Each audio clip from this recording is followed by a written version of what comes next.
Peace, peace, peace. Okay. So it looks like we got some work to do today. I'm taking a little break from the stuff that I'm doing because it's been hell on wheels today. As I said one day, I said I'm not going to talk about how many people called me on this job stuff. I'm just going to tell y'all how many people I cussed out. It was a cussing out day today because some people just can't take no. And even when you tell them we don't need your services, they want to know what you pay for the services that you have. And I'm like, it's none of your damn business. Okay. So I've had a day today that has caused me to have a headache. We're over that. But aside from that, it is the temperature of hell around here. But I figured I'd just take this downtime right now to hit this other book that we were doing before, go back into chapter 3. You know, language is one of those hard ones. And welcome to everybody in the room. I apologize. I'm not back there with the equipment, but language is a hard one. Okay. I am not a language teacher. I'm not a language arts teacher. I'm not even a damn teacher. Okay. I'm looking more like a researcher, you know. But either way, language is one of them hard ones because there's so many nuances to it that I really don't think that we can really do it justice up here online. But we can, you know, throw some clues out there. And you know me, I'm just trying to figure it out. And you know, like they used to say in the church, if God can save me, He can save anybody. And I know we all got some thoughts about that God concept, but if I can connect some of these dots, so can you. And if you can connect some of these dots, so can I. And maybe we'll just, you know, connect dots together. But we're going to go into chapter 3 of the origin of language. We ended on our last one, not last, as in our last one on the origin of language on chapter 2.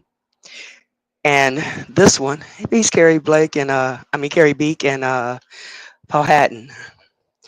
Excuse me. Like I said, it's hot. Let me get my breath real quick.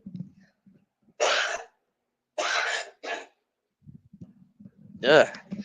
Okay. Whew. So from what I recall, we were again in chapter 2, and chapter 3 goes into, and I haven't read it, so I'm gonna be reading it fresh with you guys. Um, it goes into, I believe, some of the I say African languages. That's what I'll say here. And then I noticed that chapter 4 goes into the Native American languages. So on my post, I know it's been several of you who have seen it based on me telling people to go check it out from OTK's post. It shows Barry Fell's picture or map of what languages influenced what people here in America. Now, I know some people have said, you know, this isn't a good guy to look at, but you know, he's got some information in the front of it, and I think I have a book to cross-reference it that is a better source. So I'm just gonna stick with him because I trust the person who told me to get this book. Okay, as far as that map is concerned, what I saw in that book, as far as that map is concerned. Um, but language, oh my God, this shit is difficult. Something that we haven't really delved into totally with the same proficiency as we talk about who we are, okay, or where our family comes from, or why we speak the languages that we speak. And that's still up in the air because, you know, there's some little missing things, some things that are missing, at least in my world, as far as connecting this. But the one thing that I can say from what I saw is that when you look at language, you can tell who influenced who and where people migrated to do that influencing. But that takes some deep study. Okay. Hey, Alexis B.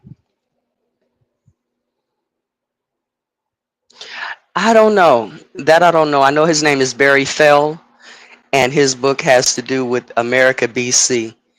Um, you know, a whole bunch of people say that America wasn't here and it wasn't populated. But if I remember what I was reading correctly, they definitely say that there were people over here a long ass time ago. Okay, so I'm gonna hold on to him for now. Uh, okay, I'm looking at my screen, and my screen is in on YouTube, but my phone is actually on StreamYard. So we're running the phone, so I can't really do the shares today. I was trying to get it up, but I can't. Why you? Okay. Um, I can't do the shares. I was trying to get that photo up there, but I'm having trouble because we had a couple graphs that we had put in here. Maybe I need to delete something. Let's delete a few things and see if we could bring these two pictures in. Let's get some of these things out of the back and see if we can bring these two pictures in that I just took from the book. Because some of these pictures I still don't know why I have them on here. All right, so let's see if we can bring a couple in. Okay, let's see. Maybe it's up here. Okay, okay. So I'll bring all three of these in for us. That way you guys can at least see what I'm talking about. I know it's a little difficult just to hear a person read, and I know I'm going to stumble across this one, so y'all just be patient with me. All right, one, two. Waiting for one more. Come on, darling. Okay, they say an error occurred. Okay, wait a minute and try again. All right, give me a minute because my computer has been acting up on me. It won't let my headset connect. Says that I don't have sound. So let's see if we can actually pull the computer in and at least do some of the mechanics in the background, even if I can't speak through the computer. So give me just a second because StreamYard is tripping over here. Okay, let's see. Yeah, it was kind of funny up here, and we'll get to it in a moment, you guys. But it's kind of funny up here because I was online and I was listening to something. I walked in the kitchen and the stream went dead. I'm like, what happened? Did they stop talking? And came back and I got kicked off the whole doggone computer. Okay. Good evening, Suzanne Thompson. Thank you. Welcome. Yeah, they doing all kind of crazy stuff. Okay, so the computer is actually in here. Let me see if these pictures are in the back via the computer so that at least you guys can see that. See, now it doesn't even have me on the damn screen. You motherfuckers. These motherfuckers. Nope. This is crazy. I'm not even on the screen.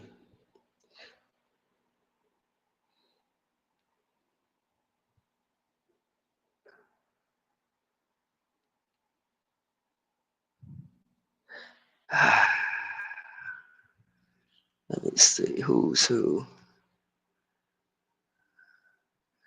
Okay, I think I'm okay. I see me on the screen. This mother.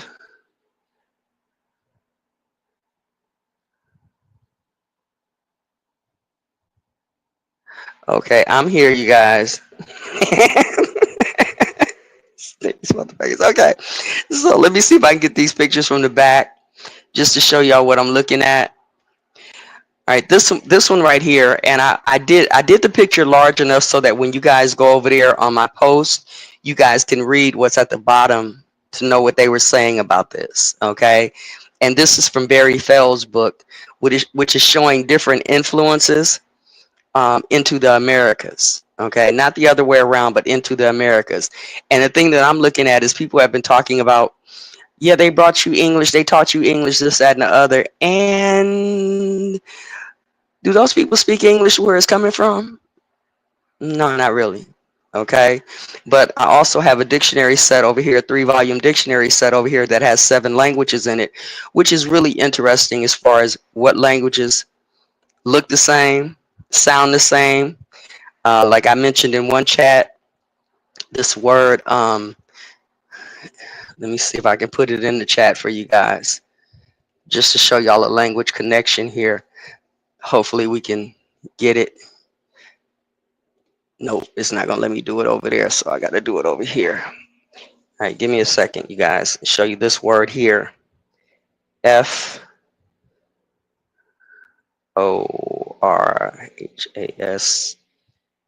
I think it's TAFSD.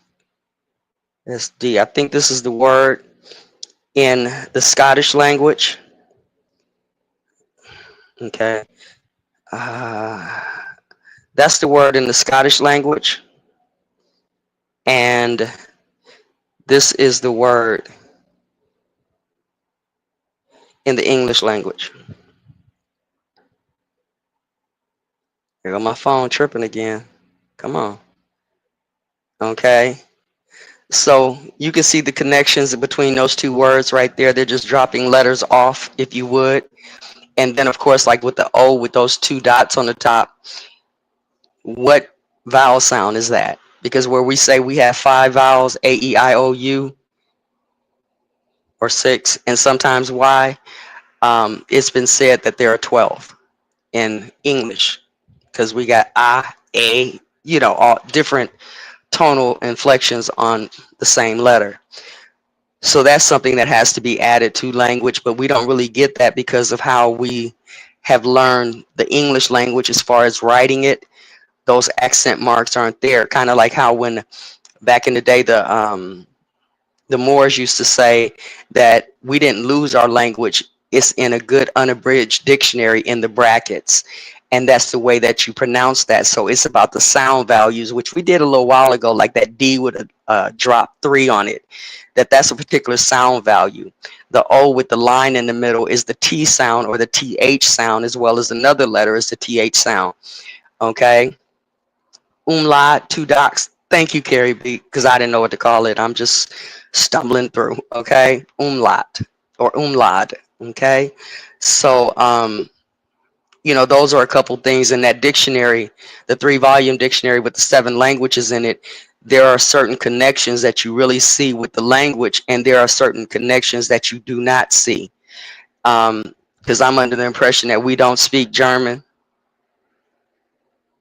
just from looking at the words. Okay. Even though you may find some that have the letters in there or the combination of letters in there that we might recognize. So those are a couple things that I was looking at, those dictionaries, which, like I said, is very interesting, but the words are very small, so it's kind of hard to put it up here right now. What else is there? Okay. The other thing that I wanted to talk about before we got into this, um,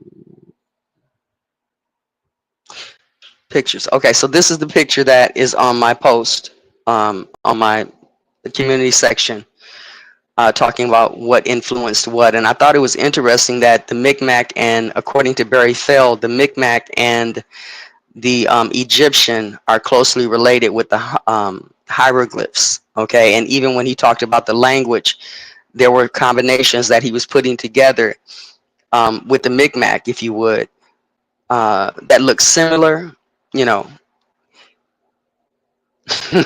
that looks similar, which said, oh, okay, I can agree with that if that's true. Hopefully we'll see some things in what's being posted here today and read here today for whatever reason. So I thought that was interesting. I also find this post interesting that the Iroquois is being influenced by by people in South America. And the thing that I was saying on OTKs, which I forgot to say when I came up there, but I did put in the chat, for people to look at the last ceremony for the temple of the sun and moon. And this is going to the Chimaniquikwa and the Musika religion, okay, religion family, if you would. That's similar to other religions like Mithra, Christianity, yada, yada, yada, but is different and supposedly existed without the influence of what we have today as far as religion. But what they said when I was looking at the Chimaniquikwa and and I always hope I'm saying that word right, but the Chimaniquikwa and the Muisca, That's Muisca religion. Y'all can find that on Wikipedia. They were talking about how the last ceremony for the Sun and Moon Temple was directly related to the influence of the conquistadors, okay, in South America.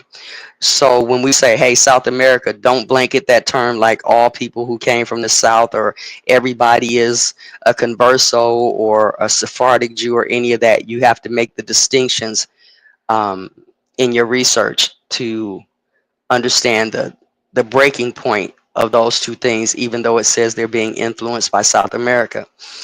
Um, as you can see here, the Iberic goes. They say he says goes over to the Pima, which is the plains area, if you would, or southwestern area, if you would. Everybody had their influence, okay, but I do like the fact that the Iroquois has that South American reference to it. It puts another narrative on it, a narrative that we like to forget as far as what happened in South America and how we're barred from certain understandings because of the language barrier between Spanish and English, if you would. Um, and then, of course, if you look at the Basque and Celtic, I mean, that kind of looks like that's coming out of the France, Europe, you know, Little Pond or whatever, Portugal, Spain, all of that looks like it's coming out of that area as well. And then there's another narrative where you got this Celtic Iberian. So we're looking at different connections. So it's not all blanket them this way and that way. And it's like, you know, people want us to say, hey, we're all Hebrew Israelites, we're all Moors, we're all Indians, we're all black, we're all African American, we're all these things all in one. And it's so mixed that it's really hard, especially for a person like myself, to say, yeah, I can get with this 100%. No, people only got that out of me when I first came into this information because it was new information. But the more studies I did, the more I said, some people full of shit. But anyway, okay, and I just rather put my 10 toes on the ground and resonate with my family wherever they are, and they may not be who you resonate with. Um, so I thought that was interesting. Let me pull the other picture up because this will be one of the first, and this is just to remind us how how he'll be categorizing these languages. And this is from chapter 3, and then we'll get into this reading. But let me show you another picture that he's given, and I think it's this one. Okay, so this will be another division that he uses in here, or that might be the last one that he uses. Let me check on something real quick. Let's see if we can find it. Make sure it's up here. Okay, 1, 2. I really think we did that one. Yeah, it's one missing. Okay, let me see if I can get it real quick. Okay, add file. Oh, it's this one. This is the one we need. Okay, hopefully this won't be a mishap. Okay, so in this chapter, not this picture here on the board, but this picture will be one of the pictures that is in here as well, of how they're making these distinctions. You can see the Euro-Asiatic and the Dene Caucasian, if you would, the black and the striped. And you can see that South America, Africa, Australia, and North America doesn't have much of that, but you do see this one area right in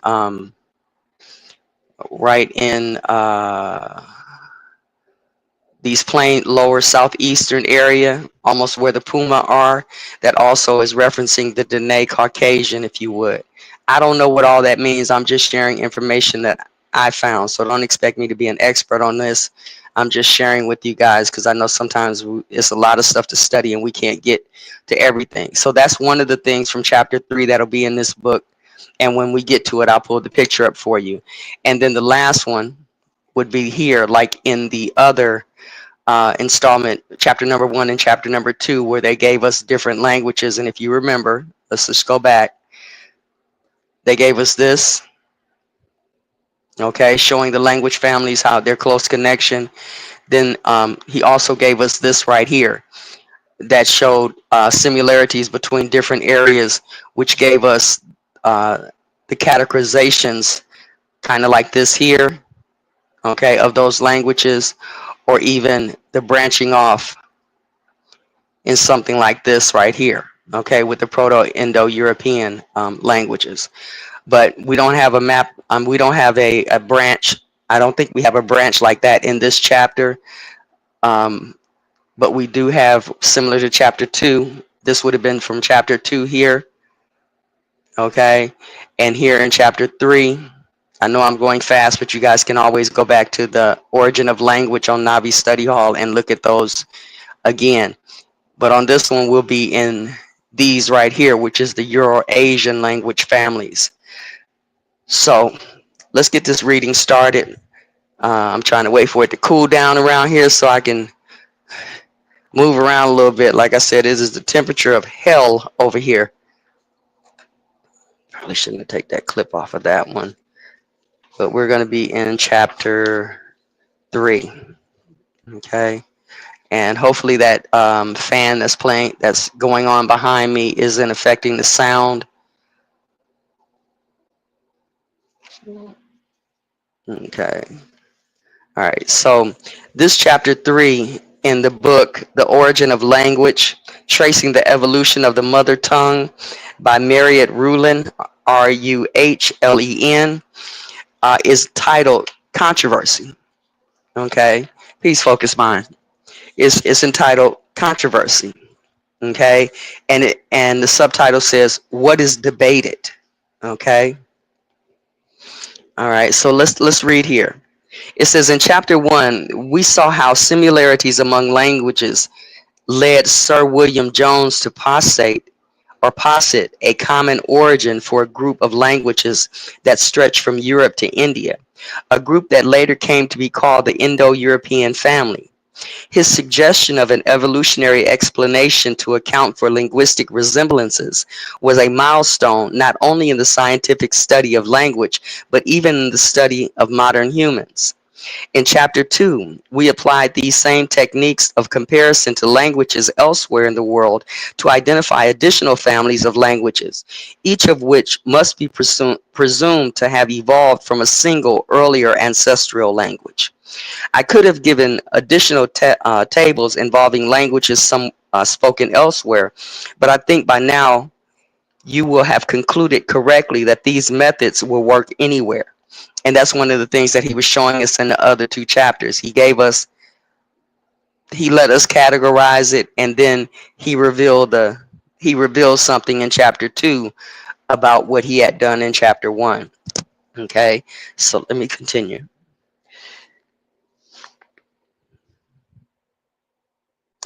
For wherever one goes in the world, the comparison of basic vocabulary is a number of languages inevitably and quickly. Wait. For wherever one goes in the world, the comparison of basic vocabulary in a number of language inevitably and quickly leads to the recognition of certain language families. Families that are so obvious that even a person without linguistic training can pick them out fairly easy on the basis of relatively few words.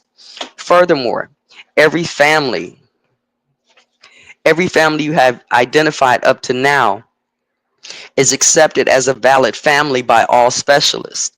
There's simply no doubt that Chadic, Chadic, Uralic, Uralic, Algonquin, etc., and are all valid families.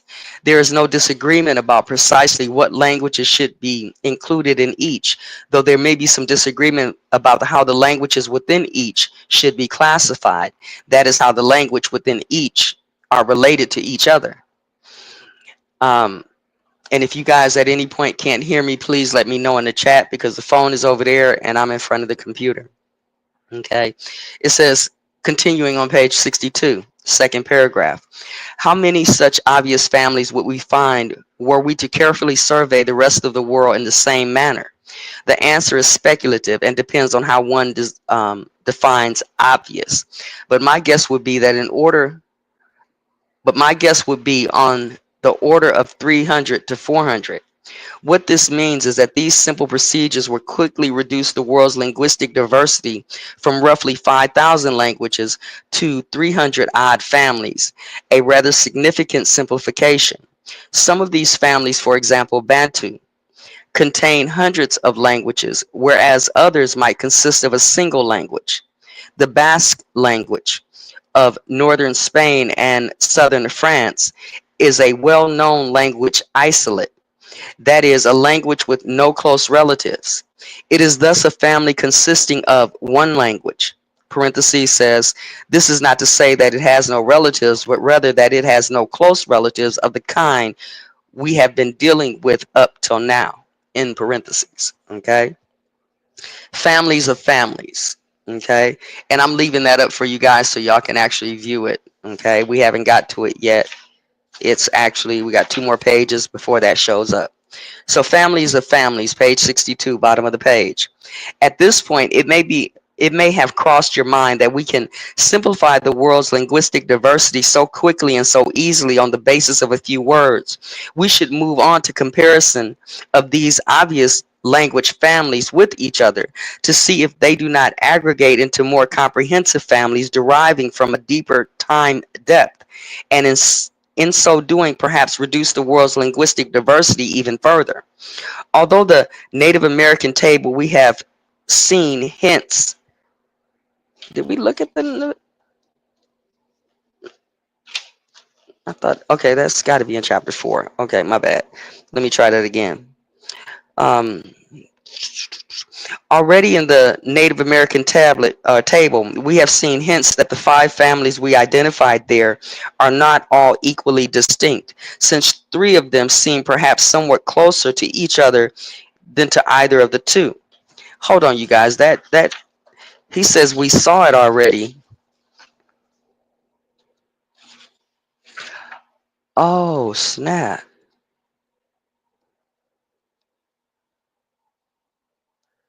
Oh, my bad, you guys.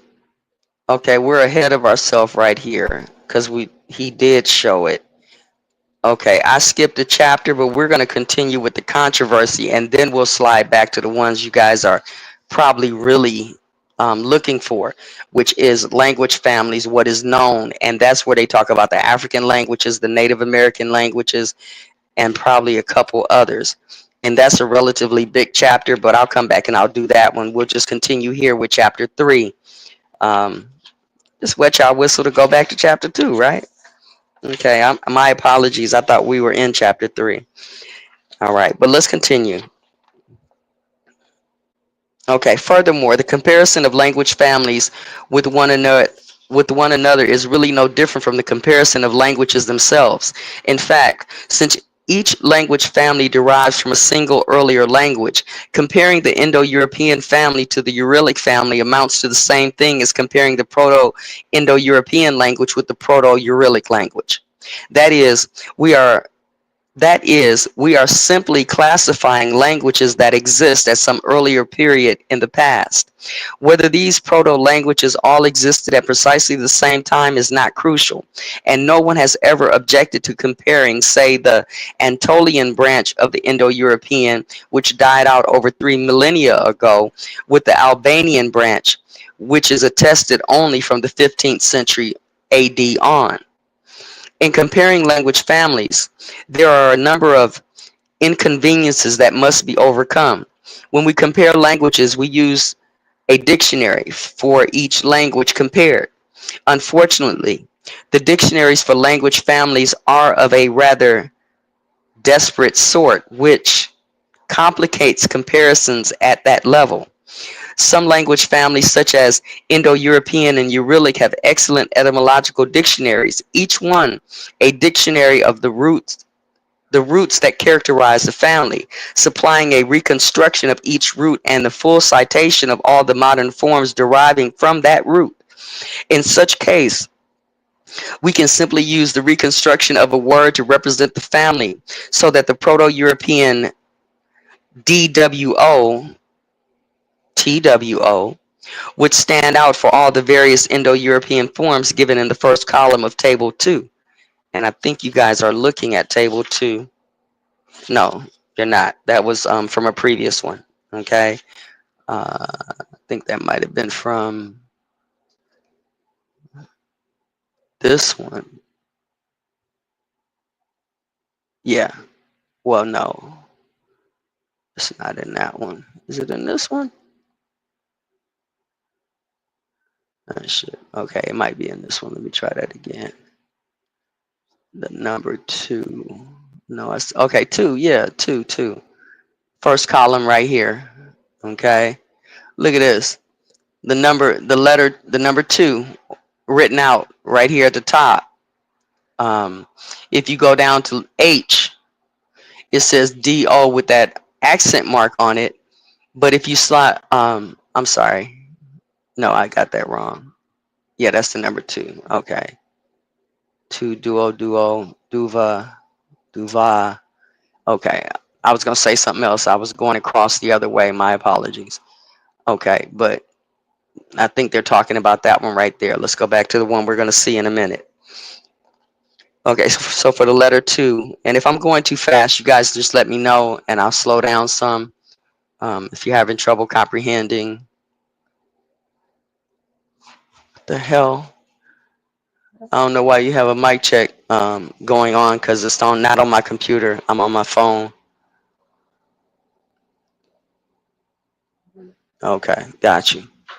All right. So let's get in here again. My apologies.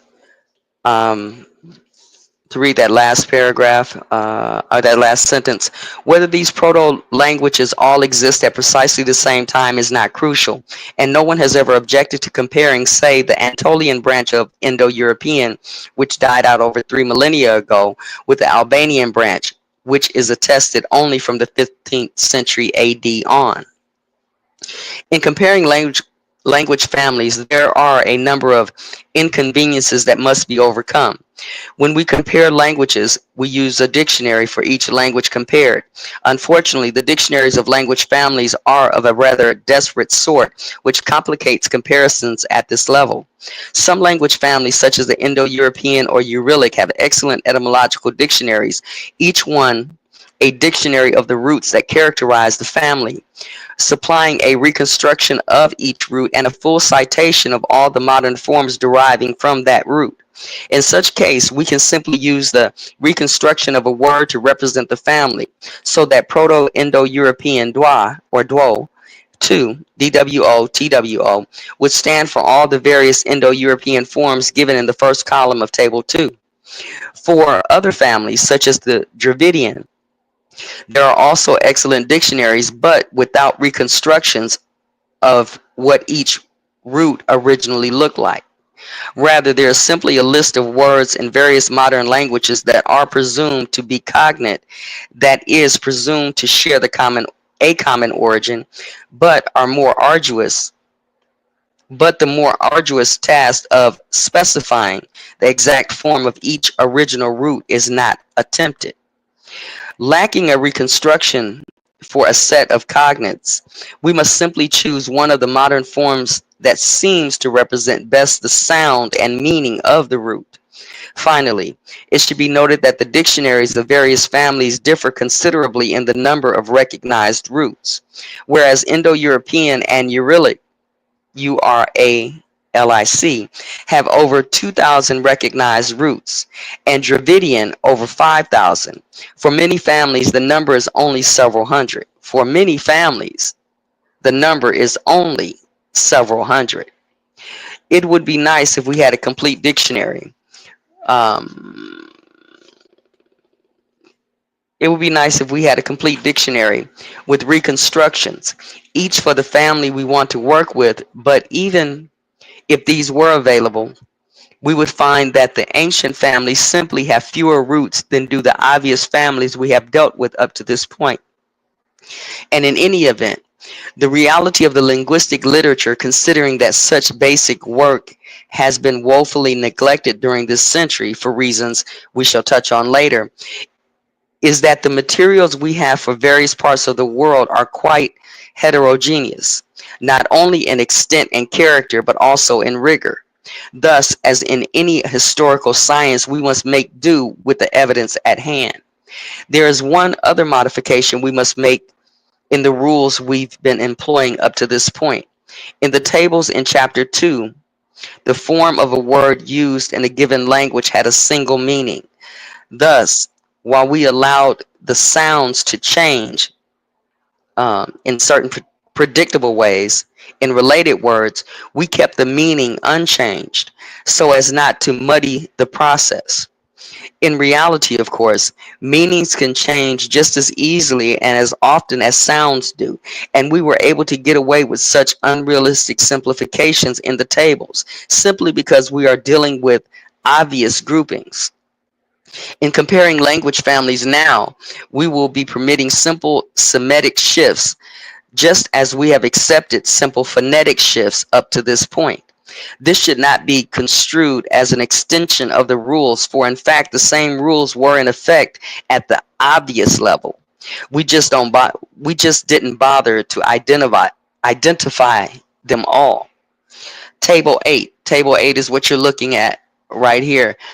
Um, oh my God, Carrie Bleak. I found out that my stepdaughter, her mother was part Finnish. Okay. Yeah, that was crazy. Okay, but let's continue. Table 8 lists 13 words in 13 language families. That's the table that you're looking at right now. Okay. Your task, as before, is to classify these families into larger families if you can discern any connections. I must warn you, before you attempt to classify these 13 families, that most historical linguists believe there are no perceivable connections among them.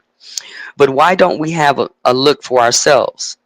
In Table 8, each family is represented either by a reconstruction or by a modern form of a root that is widespread, or in few cases simply attested in the family.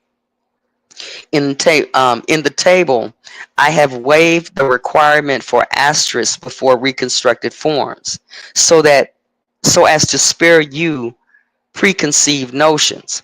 Before you examine table 8, let me give you one final hint. There is one natural class of consonants we have not yet discussed. These are the S-like sounds that linguists call sibilants. Sibilants. Okay? And I don't know if you know how that's spelled, so I will try to put it in the chat here. What is it? S-I-B-I. Shit, I don't even know how it's spelled. This is my first time seeing the word sibilants. And that's funny because sibilant sounds so much like civils, you know, like it has the root of a civil, if you would.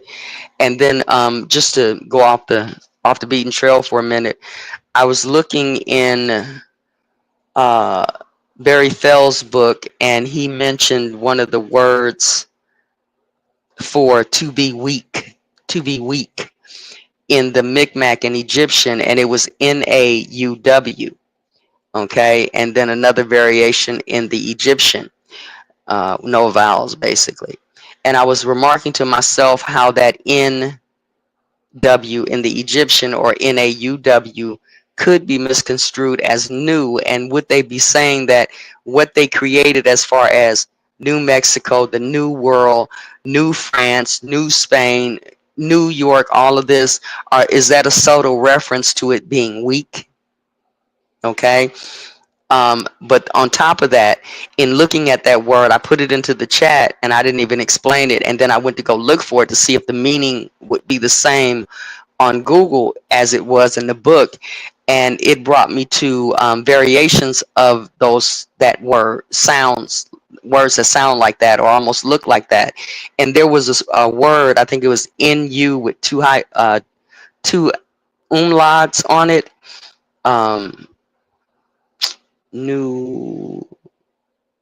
Nurush or Nurushi or something like that. And it came up saying that there was a women's language that only women spoke in China. And I thought that was really interesting, okay? That we possibly had our own language as women, even over here, possibly. Not something that we have today because, you know, You got to have a consensus on what you can say around here and what you can't say around here. Okay? Changing languages, God spells, okay? Spell casting and the like. But I thought that was interesting. So let's continue here. I'll read that last sentence again. There is one natural class of consonants we have not yet discussed. These are the S-like sounds that linguists call sibilants or sibilants. This class of sounds includes the following members. Oh shit.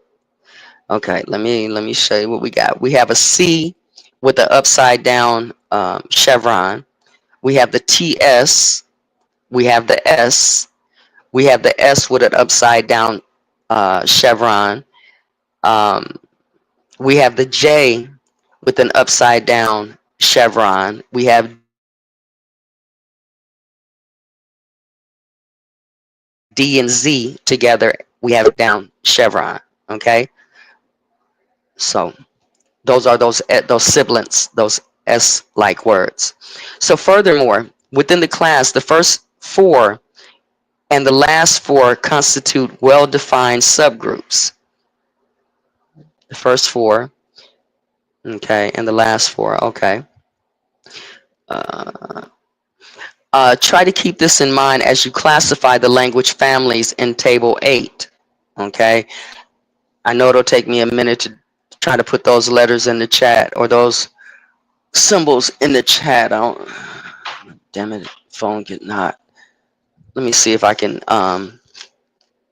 probably be easier just to take a picture of them, but that's going to knock me off. So let me see if I can grab these for you. Uh, it will be this one, of course, this one. Where would that one be? That one. I didn't even know we had a letter like this. Wow. Okay.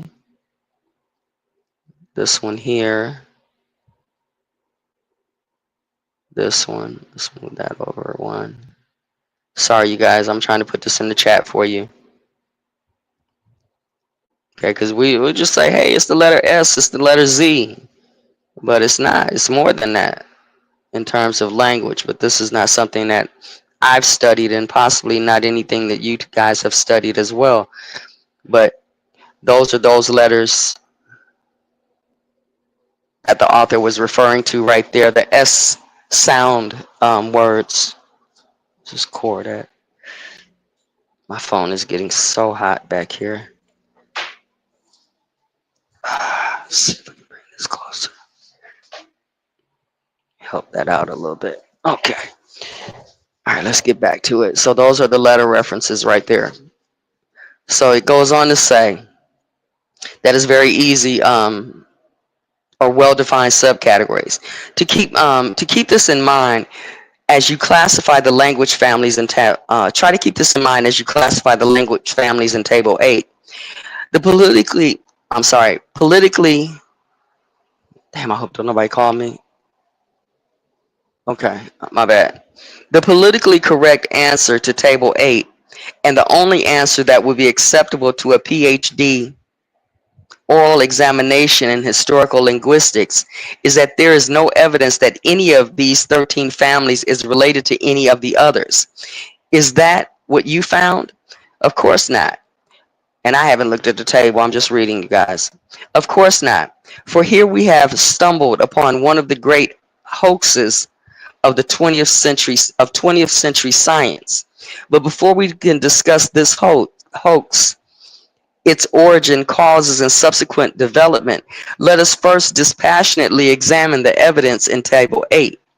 The first column, which gives the first person pronoun I, or me, in 13 families, immediately suggests one larger group, C, and these are the groups, C, F, G, H, J, and L, okay, in which this pronoun is based on M. Families I, K, and M form a second group with the pronoun based on a D with a lowercase z in it, okay? And I'm pretty sure you can see what he's talking about. I can't do both right now. The other family, A, B, D, and E, have first person pronouns that resemble neither the pronouns of our first two groups nor those of each other. The forms for the second person pronoun you, given in the second column, show that the group that uses M as its first person pronoun has a second person pronoun based on T or T dash, and they're saying that group would be C, F, H, J, and L, those groups. Although information for G here is lacking.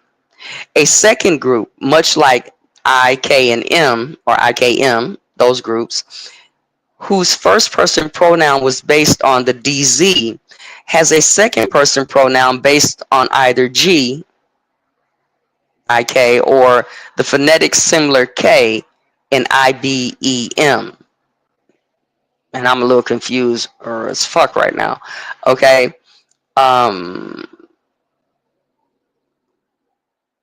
the form in family D is unlike all the others. Let me look at this chart real quick so I can understand what exactly he's talking about, because that ADEM kind of confused me a little bit because I didn't know that they had it. Oh, they do have an M.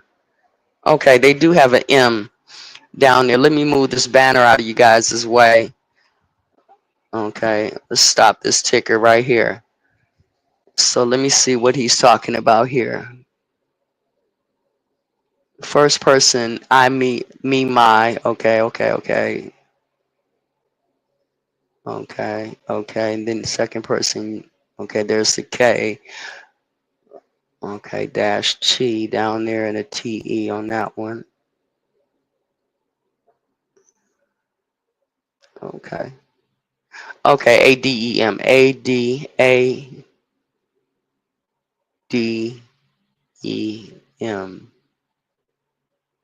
That's complicated as fuck. Okay. Let's see. Y'all good? I hope y'all good. Sometimes it's hard to read. Anyway, let's continue. All this is gonna get to be some bullshit. I see some shit coming up, you guys. I see some stuff coming up. Okay, they got a grouping that's gonna come up after this chart. Let me get a picture of that. I missed all this stuff earlier, so give me a minute. Probably gonna have to jump out for a quick second to give y'all this next one. Be right back.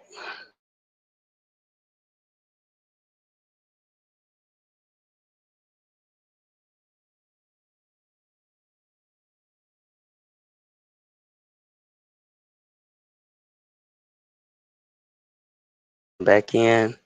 Ooh, I'm still here. Lucky, I'm still here, you guys. I'm still here. Let's see if we can get this other picture up. Nope, not that one. It needs to be in the overlay.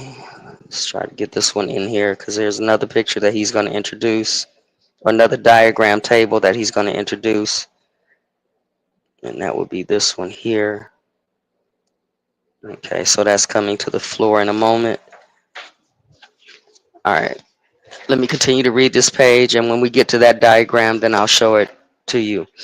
All right, so let's start back at that paragraph again.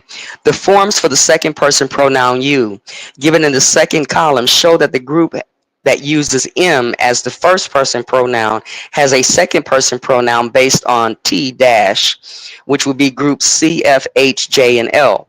Although information for G here is lacking.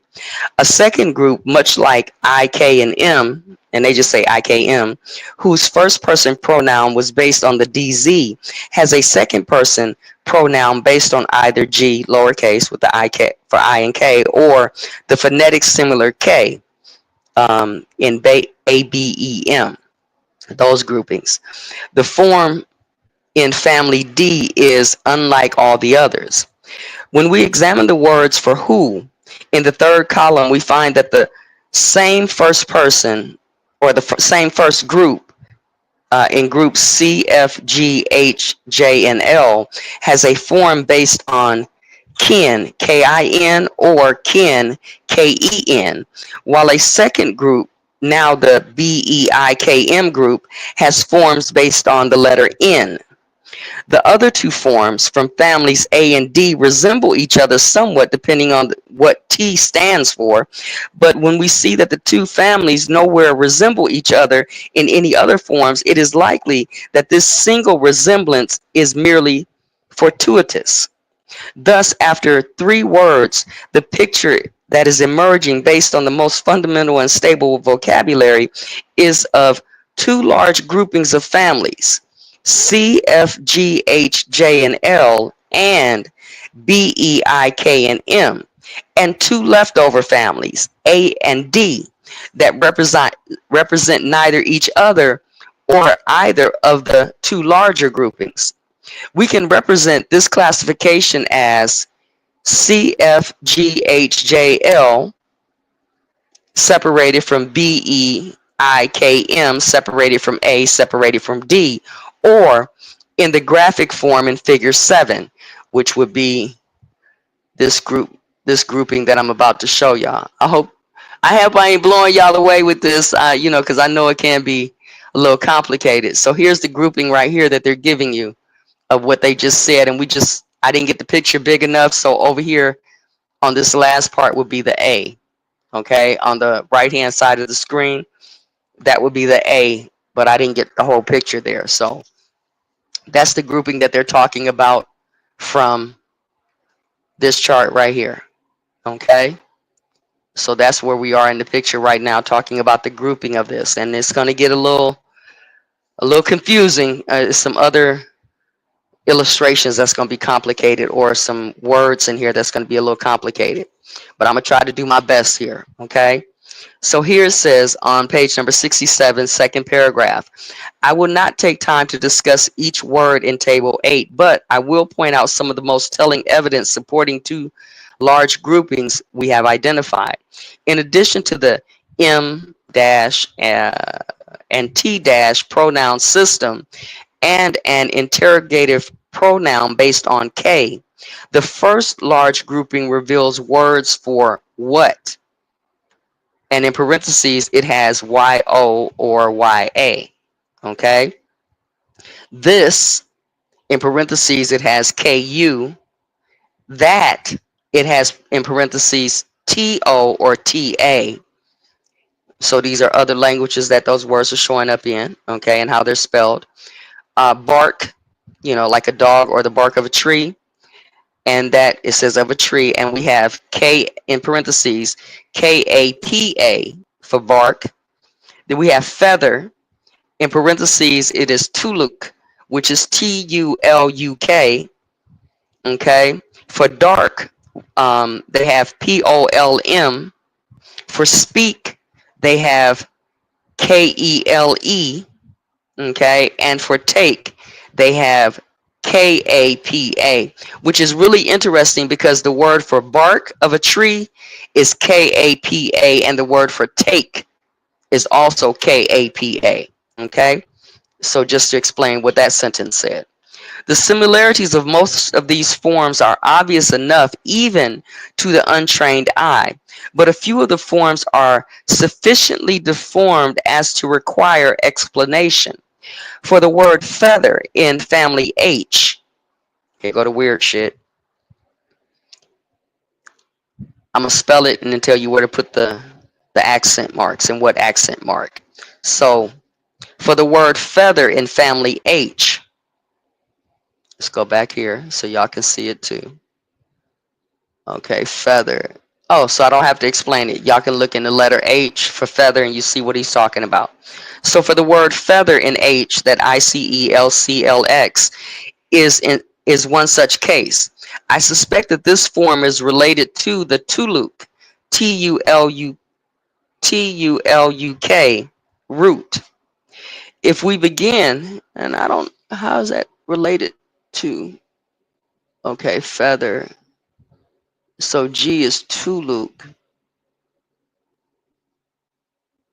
Okay, so check this out, family. This is something that I'm noticing. I don't see Tuluk anywhere else, just on cursory look at the screen.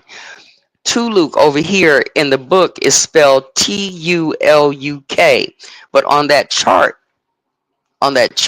Tuluk in family number G for feather, It's not a U, it's like an upside down V. Okay, hopefully you guys notice that right there.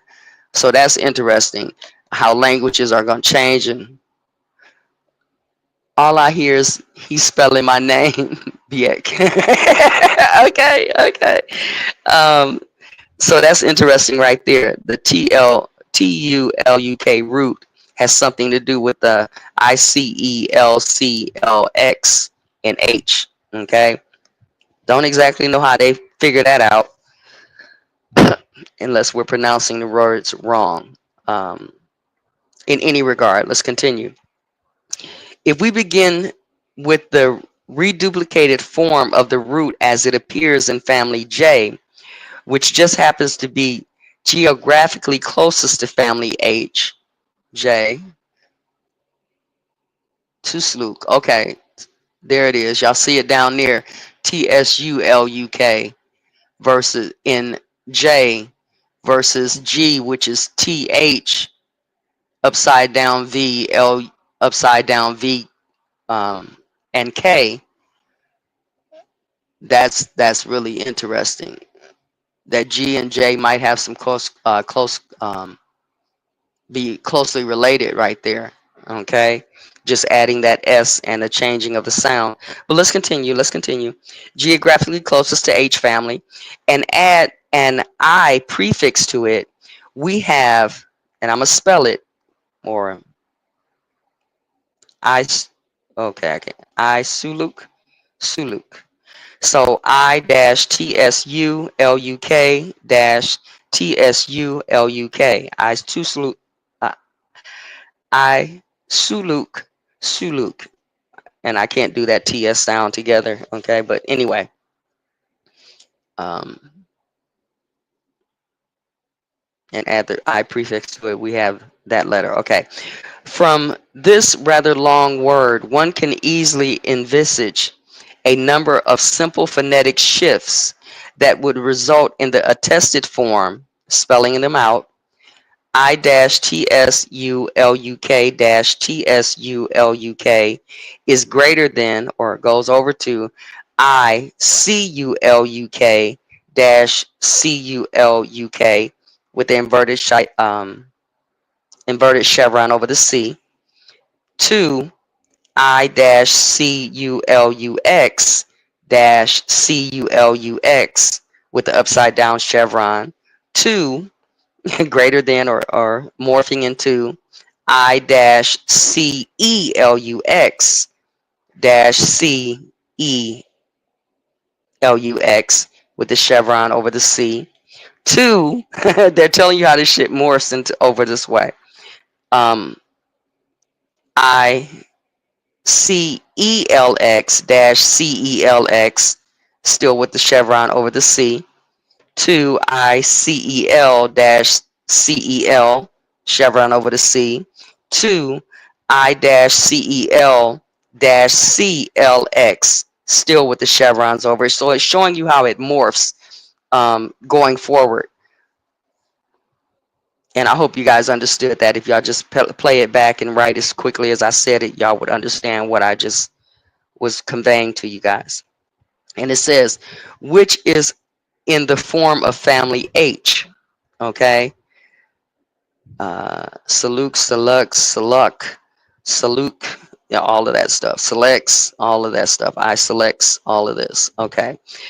Of course, you did not need to suspect the connection of this root with the forms resembling TULUK in the other families. Family H resembles the other families in the first language group in so many obvious ways that this more subtle similarity only confirms the obvious. Let me look at the chart and see what he's talking about, because I see all these, see if these letters, these words that he talked about were in here. Just kind of perusing the chart real quick, you guys. Okay, no, I didn't see any of those connections inside the chart. Yeah, different variations of the same word. I'm just hoping y'all hear me and understand me, because I know, sometimes when people start doing mathematical equations, It's like, what did you say? Or they start spelling, the brain just freezes. But I'm hoping that you guys understood what I was saying here without me having to photocopy, take a picture of this part of the paragraph. So let's continue. So that it similarity only confirms the obvious. The second large grouping is less obvious than the first. Both in Table 8 and in the complete literature, and its discovery and elaboration, really rediscovery, since there were important precursors during the past decade, represents one of the most important recent advances in historical linguistics. In addition, in addition to the DZ and the KU pronoun system and an uh, interrogative pronoun based on NA, there are words for what, which they put an S in the parentheses, this, which is a question mark and an I, that, which is a question mark and an A, bark, which is a QUN, okay, excrement, which is KUROTS, dark, which is TUM, um, TUM, where are you ending that parenthesis at? Okay. Note that the form in family 1 appears to be a compound, the first part of which resembles the form of family M, the second part of family E. Okay? Speak, QA, take, CO, and daylight or day, which is light, and GUN, meaning GUN. Okay? These words are not found in every branch, but they are found in at least 2 or 3 branches of what consistently constitutes the second large grouping. One, excuse me, one possible conclusion might be that the second large grouping is more ancient than the first and thus has preserved less of its original proto-language. We will examine this possibility further in Chapter 8. As for the other two families, A and D, they seldom resemble either of the two larger groups, and when there is a resemblance, it is to no particular family or group of families. Consideration of additional words would corroborate, damn it, our conclusion that families A and D are quite distinct from both the larger family groupings or larger groupings, as well as from each other. There is, however, one similarity between family A and the second large group that is hard to overlook. We have noted that the second large grouping, B, E, I, K, and M, has a characteristic root, TUM, meaning dark, which is in fact attested in families I and M. The problem, if we wish to call it that, is that the form of dark in family A looks like a reduplicated form of this same root, namely DEDEM. Okay, and the D's have a dot at the bottom and the E's are upside down and backwards. Okay, but that's the best way that I can tell you what that is. And let me see if I see it on the screen. The reduction for dark. Is dark up there? Okay, I see bark, I see dark. Okay, you see it up there on the first column A under dark. That's the spelling for it. Okay, I just wanted to make sure I saw it because I'm not looking at both at the same time. So let me say it again. A look, the problem, if we wish to call it that, is that the form of dark in family A looks like a reduplicated form of the same root, namely DEDEM, which is one simple phonetic change away from the original DEM. This is perhaps an indication there exist cognates connecting families that we discovered by the second level of comparison, cognates that connect even the large and ancient groupings that we have identified in this chapter. This remarkable prospect will, in fact, be the focus of Chapter 5.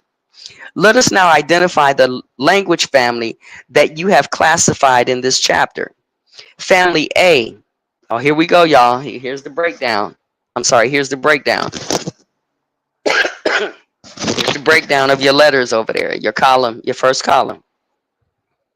Family A is the Austronesian family, which covers most of the Pacific Ocean and includes languages such as Tagalog, Malay, Maori, and Hawaiian.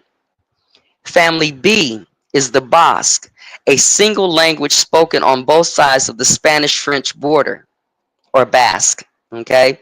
Family C is Uralic, which covers northern Eurasia and includes such languages as Finnish, Hungarian, and Yukaghir.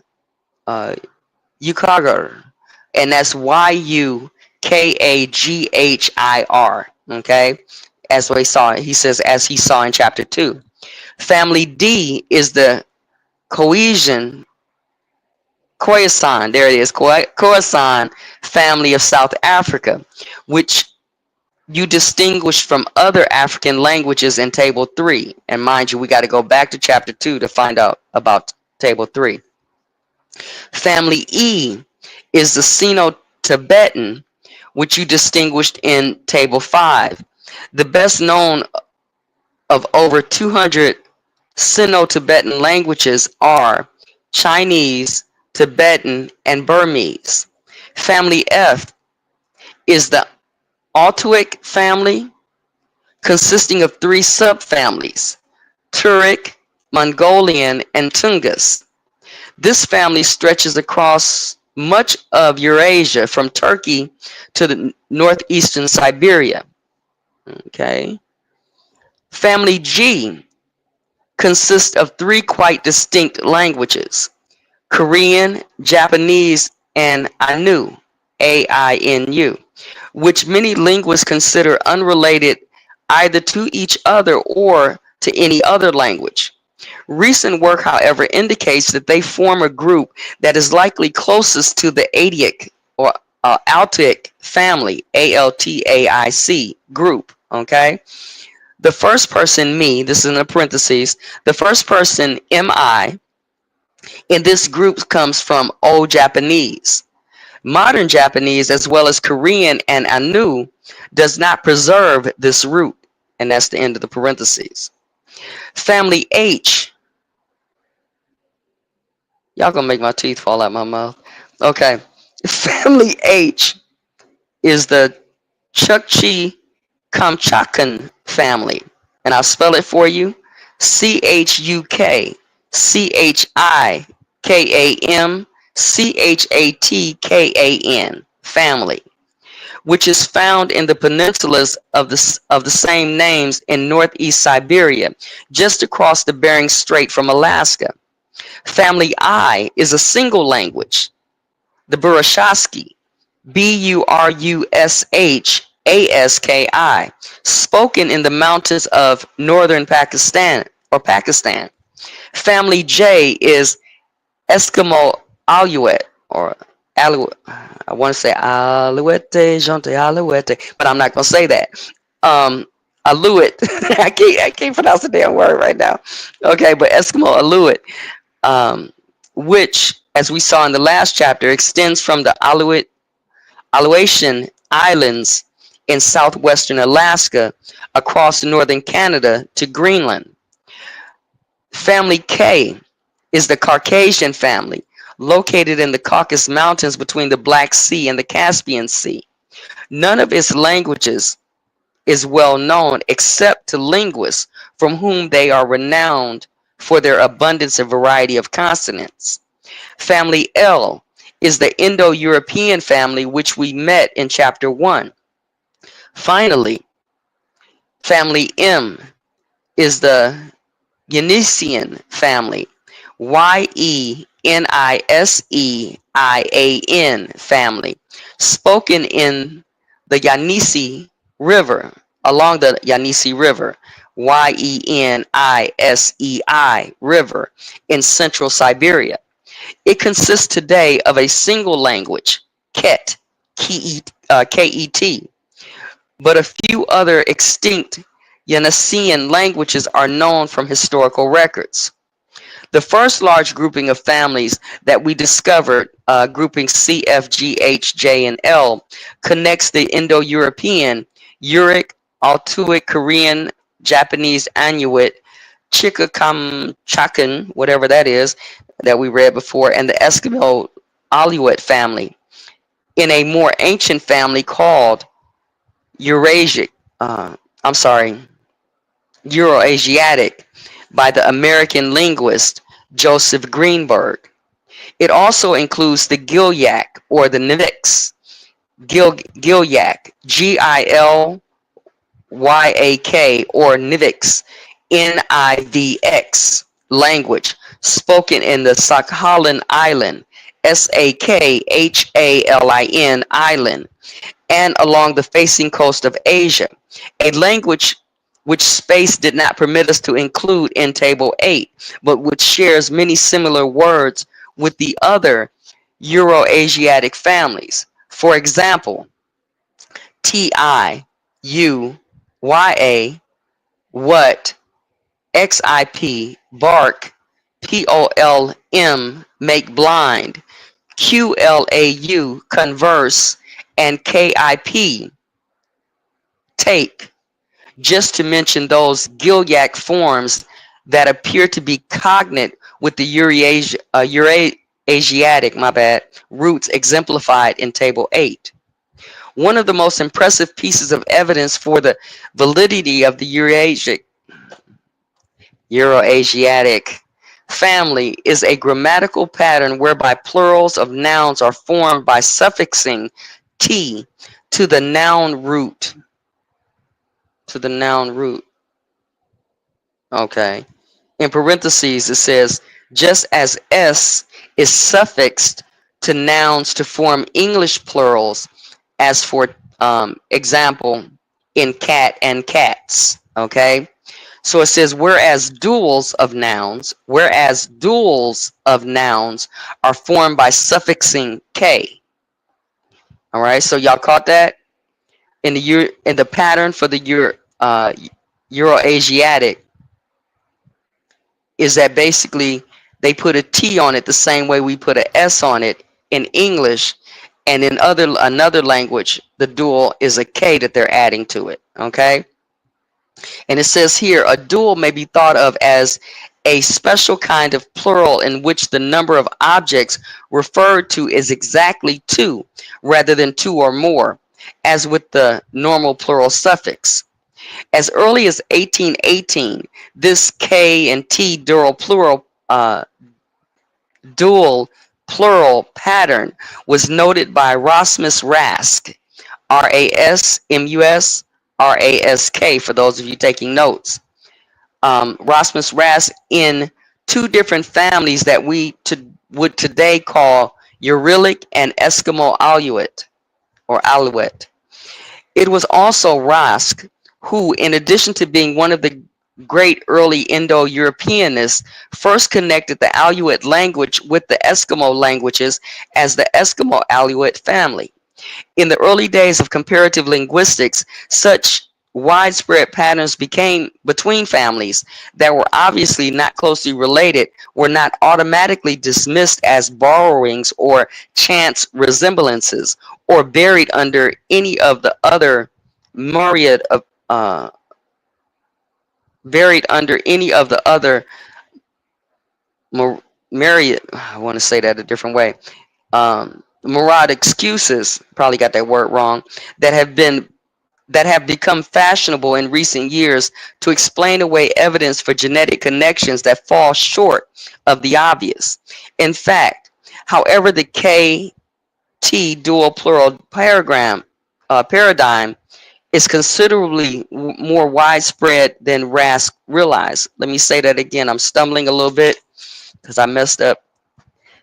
Myriad excuses. There it is. Okay. In fact, however, the KT, which is the dual plural paradigm or paragraph. Shit. Let's try that again. Tongue twist. I told y'all y'all gonna make me. Never mind. In fact, however, the KT, the dual plural paradigm, is considerably more widespread than Rask realized. In addition to the Uralic and Eskimo Aleut examples he noted, the same pattern is attested in the Altaic, Anu, Gilyak, and Chukchakan, all of which are included by Gilbert in Euroasiatic. Outside the Eurasiatic, I am not aware of any other language families or even languages that exhibit such a paradigm. That this particular grammatical pattern should coincide so well with the MT pronominal pattern would be a highly unlikely coincidence. Rather, it is precisely such non-random distributions of specific words and grammatical affixes that defines valid linguistic families. Why this simple truth is not apparent to a good many supposed experts will be a constant theme of this book. Gilbert's Euroasiatic family represents his own view of the nearest relatives of the Indo-European family, a question that has been much discussed since the 19th century, often in acrimonious terms. In the late 19th century, several prominent Indo-Europeanists began to claim that the Indo-European family had not been and probably could never be shown to be related to other language families for a variety of reasons that we will examine here in Chapter 6.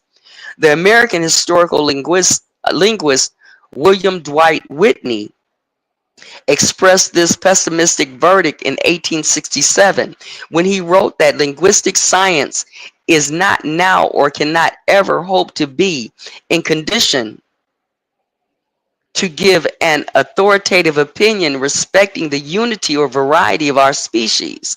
And that was Whitney, 1867, page number 383. To continue, the eminent French comparative linguist Antoine Millet, which is Meillet, reached the same conclusion in the early 20th century.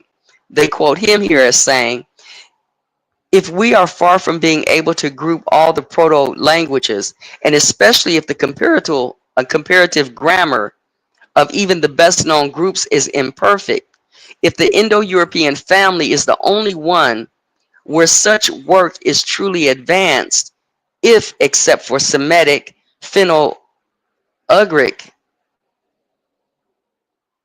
which is part of Uralic, Austronesian, and Bantu, almost all comparative work remains to be done. It goes without saying that the question of the original unity, if not of human language itself, at least of the presently known languages, cannot be approached in any useful fashion. I'm going to read that again. Okay? I'm going to read that again. Okay? He is quoted here, Antoine Millet, or Millet, however you say that. Quote, if we are far from being able to group all the proto-languages, and especially if the comparative grammar of even the best known groups is imperfect, if the Indo-European family is the only one such work is truly the only one where such work is truly advanced, if except for Semitic, Finno-Ugric, or Ugric, part of the Uralic, Austronesian, damn it, and Bantu, almost all comparative work remains to be done. It goes without saying that the question of the original unity, if not of human language itself, at least of the presently known languages, cannot be approached in any useful fashion. End quote. Such pessimistic conclusions persist to the present day, as we see in the following recent statements by an Indo-Europeanist and an Americanist. According to the Indo-Europeanist, quote, we can never prove that two given languages are not related. It is always conceivable but that they are in fact related, but that the relationship is of such an ancient date that millennia of divergent linguistic changes have completely obscured the original relationship. Ultimately, this issue is tied up in the question of whether there was a single or a multiple origin of language, which in parentheses he says writ large, W-R-I-T, like a writ large, okay? Origin of language. And this question can be answered only in terms of unverifiable speculations, given the fact that even the added time depth provided by reconstruction, our knowledge of the history of human languages does not extend beyond ca 5000 BC, a small slice indeed out of the long prehistory of language. And that's in Hawk. That's by Hawk, Hock, 1986, page number 566. Okay, and that was according to the Indo-Europeanists. It says, according to the Americanists, quote, the proof of a common origin for the indigenous languages of this hemisphere, the Americas, is not accessible to the comparative method as we know it. And that's by Kaufman, 1990, on page number 26. Let's continue. We're on page number 72.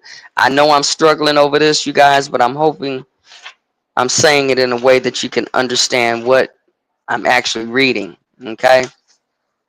Top of the page, 72. These statements are thoroughly representative of current received opinion in historical linguistics, according to which the comparative method of linguistics is capable only of discovering such obvious families as Indo-European, Bantu, and Austronesian. More distinct relationships are considered beyond the pale of comparative linguistics. But despite this long-held and widely shared view, there has always persisted a minority of scholars who protested that the comparative method could indeed go beyond the obvious, and that Indo-European in particular is without doubt related to other Eurasian families, as you've discovered in this chapter. Early in this century, the Danish linguist Holger Pedersen, Pedersen, argued that Indo-European was related to such other families as Semitic, Uralic, Altaic, and Eskimo Aleut in the family that he named Nostratic, like Nostradam, Nostratic, okay? At about the same time, the Italian linguist Alfredo Trobetti was exploring long-range linguistic connections around the world, and in the process arrived at the conclusion early in this century that all the world's languages must ultimately be related to a single family, for which he supplied fairly abundant, if sometimes imperfect, evidence. In the United States, at the same time, attempts were initiated to consolidate the numerous Native American language families in a similar number of families. The most influential of these early American taxonomists was Edward Sapir, Sapir,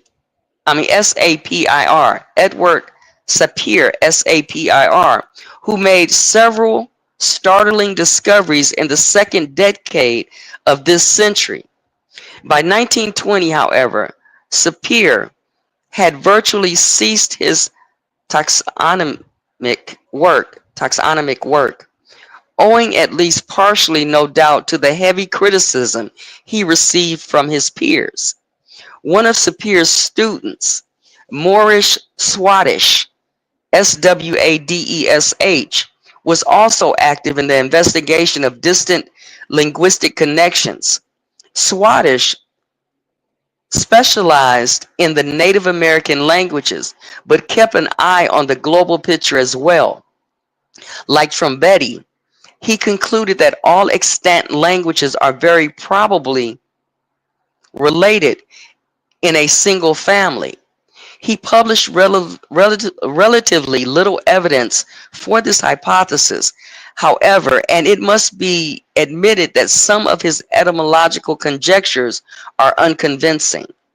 Another pioneer in long-range comparison was Greenberg, but the true nature of his early taxonomic work on African languages in the 1950s was at this time not perceived as a threat to the supposed standard comparative method. And in fact, many comparativists welcomed a little more order on the African continent. But Greenberg's African classification was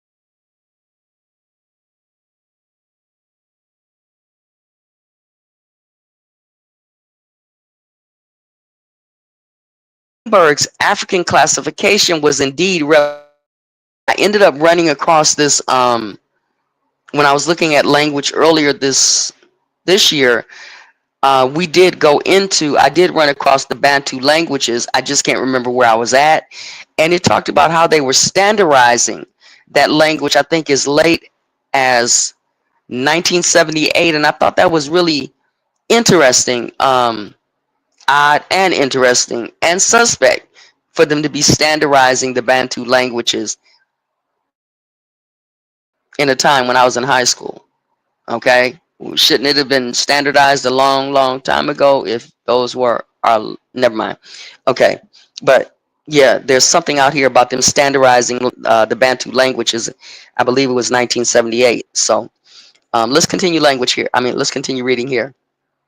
His later work on New Guinea languages, Native American languages, and currently the Euro-Asiatic family has followed the same methodology as had his African classification, but as we shall see, often suffered scathing criticism. In the early 1960s, two Russian scholars, both living in Moscow, began to investigate the further connections of the Indo-European family, building upon Pedersen's Nostratic hypothesis, but also cognizant of Stromboli's proposal for distant linguistic connections. Ironically, these two scholars, Aaron, Aron, Dolgopolsky, and Vladislav Ilyich Savitich, were at first unaware of each other's pursuits until the coincidence was one day pointed out to them by a mutual friend, Vladimir Dybo. I'm going to spell those two names for those of you taking notes. Okay. Uh, Aaron Dolgopovsky, Aron, first word, last word, Dolgopolsky. Dolgopolsky, and Vladislav Ilyich Slavich or Stavtich or whatever. I'll spell it for you. Vladislav, Vladislav. Last word Illich dash Svitych. Okay. Yeah, late in the game, Carrie Bleak. All right, so I hope you guys got those. Let's continue. Any more things I'm gonna stumble over around this? Yes. Okay. Anyway, let me continue. Oh, and the last one is Vladimir, Vladimir, Dybo, Dybo. Okay, that was the mutual friend. For Ilwich Svitich, whatever his name is, Nostratic included Afro-Asiatic, Indo-European, Kartvelian, Uralic, Altaic, and Dravidian.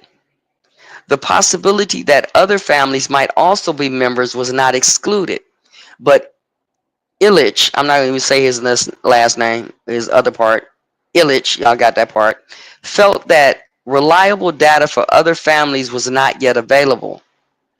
Dolgopovsky, on the other hand, included the Chikamchakan and the Eskimo Aleut from the beginning, but did not at first include Dravidian. Illich, or Illich S, okay, was killed in a tragic traffic accident before any of his work had appeared in print, and it was only due to the indefatigable labor of his colleague Dibo that the work Illich S had a manuscript form at the time of his death was eventually published with the assistance of Dolgopovsky. Dolgopovsky himself immigrated with an E to Israel in the 1970s and has continued the work on his Nostratic dictionary at the University of Haifa, which you guys probably know, or Haifa, to the present day. The third Russian colleague of Ilyich S. and Dolgopovsky, Vitaly Shavoroskin, emigrated with an E to the United States in 1970 and has been instrumental in popularizing the Nostratic theory as well in his own work on more distinct genetic relationships. And the spelling of his last name, or his name, Vitaly, Vitaly, and it's really interesting because if you take the V off, that shit says Italy, okay? But the other one, his last name is Shevoroskin.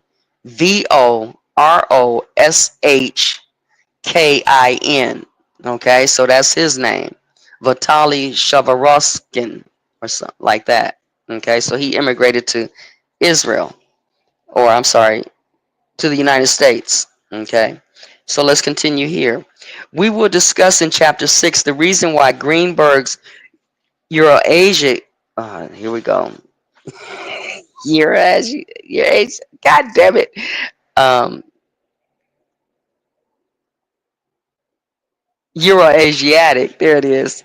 Differs from the Russian conception of Nostratic. For the moment, we simply note that both Greenberg and the Nostraticists agree that Indo-European is clearly related to other Eurasian families. The second large grouping of language families, the BEIKM, that you identified in Table 8, known as Dene Caucasian, connects Basque, Caucasian, Barusaski, Sino-Tibetan, Yanasian, and the Nadana family of the Americas. The Nadana consists of the Athabascan family, which we encountered in Table 7, and three other languages spoken in the southeastern coast of Alaska, which would be the Eyak, the Tlingit, and the Hiata. Eyak, Eyak, Tlingit, Tlingit, and Haida, Haida. I'm sorry, I was a little had a double thought right here because the Athabascan family, this is one of the ones that I stumbled over because I got frustrated about people talking about European Slavs all the time when we have a whole Slavi race that comes from Western Canada. Okay. Okay. Oh, so you say it with a U. You okay. Okay. Uns Unesian. Okay, I got you. Unesian. All right. Thank you for that. But yeah, I stumbled across the Athabascan family, looking at the Slavi family that was the Slavi peoples that came down from northwestern Canada. Okay, it's like why y'all got to go all the way to Europe to look for Europe or Slavs when there's a whole Slavey family coming right up from northern Canada, northwestern Canada rather. All right, and we're just about finished here. We're sliding. Oh, did we go into another chapter? Nope, we're still there. Okay. Um, Continuing to read. I appreciate those of you who are staying, maybe finding something of interest here. I know this is a struggle, y'all listening to me. Okay, you said Hafa. Okay, got you. Okay, okay. All right, so let's continue here. Uh, all right, we're right about. there. Okay. Nadane was, in fact, one of Sapir's early discoveries, one for which he was severely criticized, though today the family is generally accepted. Sapir also discovered, much to his surprise, that this Nadane family appeared to be most closely related to the Sino-Tibetan family of Asia, thus perceiving two of the branches of the Dene Caucasian family.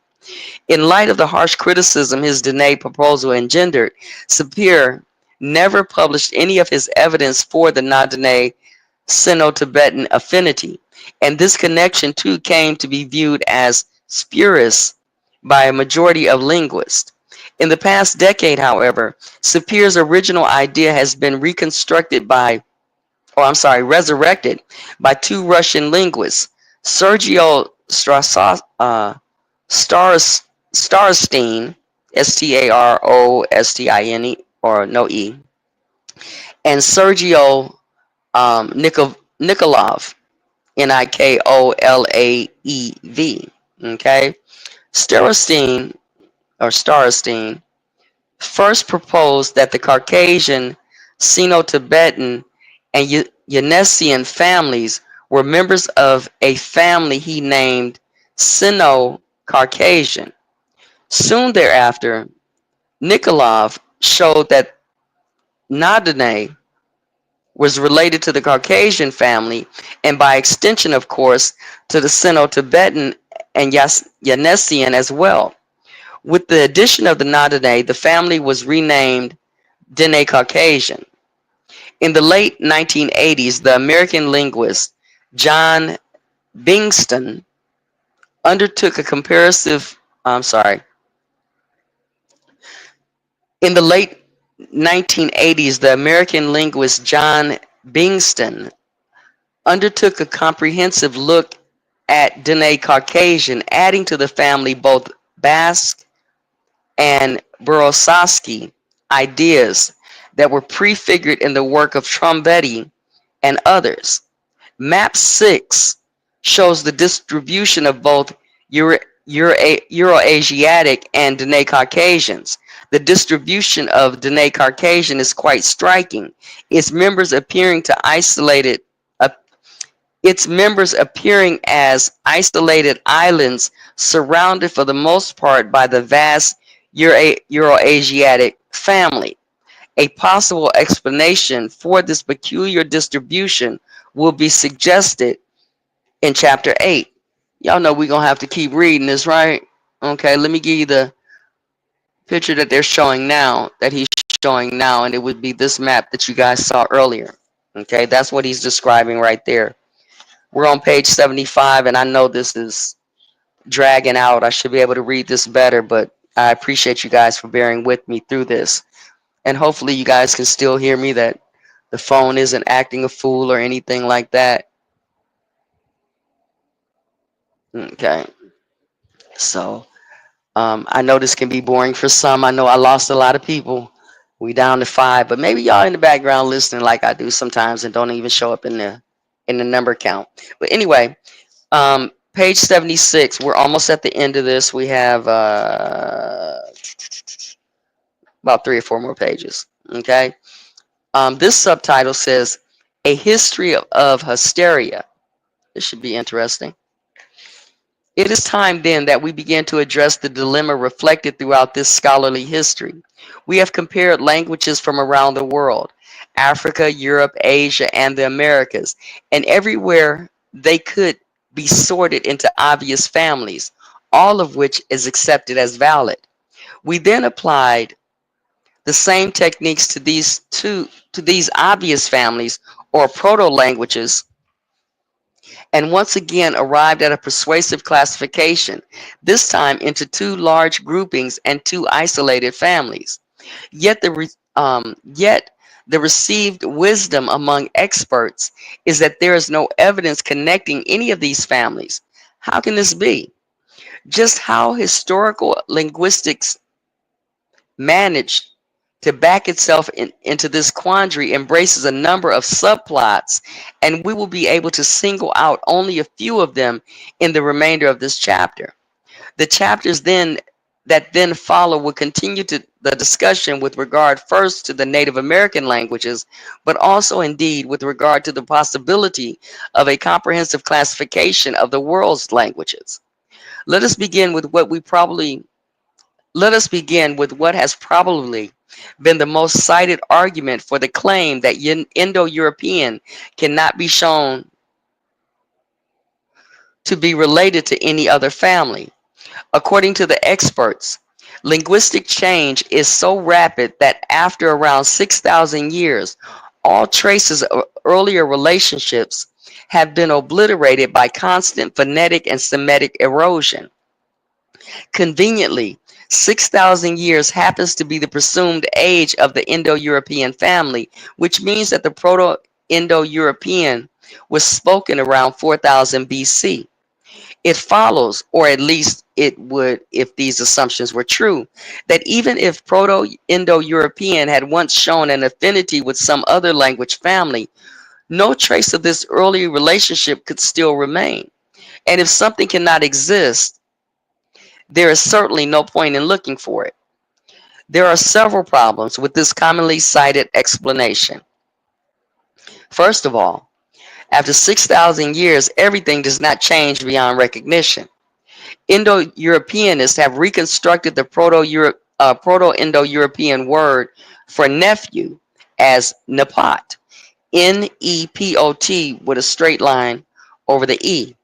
And this root has passed down into modern Romanian as nepot with no hyphen, a form virtually identical to the word the Indo-Europeans used around their campfire 6,000 years ago.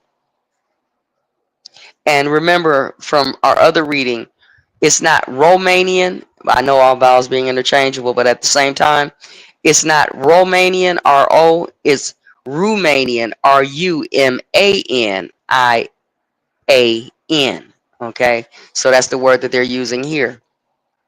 Numerous other examples could be cited from Indo-European or any other family to show that this notion that everything changes beyond recognition after 6,000 years is simply false. Whoa.